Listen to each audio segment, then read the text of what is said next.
વાઘોડિયાના મુવાડા ગામના પ્રવેશ દ્વાર પર જ કાદવ કીચડનું સામ્રાજ્ય જોવા મળી રહ્યું છે, જેને લઈને વાહન ચાલકોમાં ભારે આક્રોશ વ્યાપેલો છે. વાઘોડિયા તાલુકાના મુવાડા ગામના મુખ્ય રોડની બિસ્માર હાલતને કારણે સ્થાનિક રહીશો અને વાહન ચાલકો ભારે હાલાકીનો સામનો કરી રહ્યા છે. ગામના મુખ્ય પ્રવેશ દ્વાર પર જ એટલો કાદવ કીચડ જામ્યો છે કે લોકોને ત્યાંથી પસાર થવું પણ મુશ્કેલ બન્યું છે. તાજેતરમાં માર્ગ અને મકાન વિભાગ દ્વારા આ રોડની કામગીરી કરવામાં આવી હતી, પરંતુ તે અત્યંત નબળી અને વેટ ઉતારવા જેવી થઈ હોવાના ગંભીર આક્ષેપો ગામ લોકો લગાવી રહ્યા છે. ગ્રામજનોના જણાવ્યા અનુસાર પીડબ્લ્યુડી વિભાગ દ્વારા નિયમ મુજબ ગ્રીટ કપચી નાખીને મજબૂત રોડ બનાવવાની જગ્યાએ ડુંગરનું લાલ મેટલવાળું છારું નાખી દેવામાં આવ્યું હતું.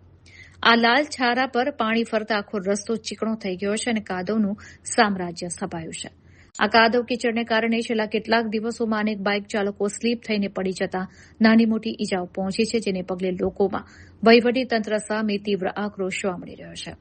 બીજી તરફ આ મામલે પીડબ્લ્યુડીના અધિકારીઓનો સંપર્ક કરવામાં આવતા તેમણે બચાવ કરતા જણાવ્યું હતું કે ગામમાંથી આવતા વેસ્ટ પાણીના યોગ્ય નિકાલની વ્યવસ્થા ન હોવાને કારણે રોડની આગળની કામગીરી અટકી પડી છે.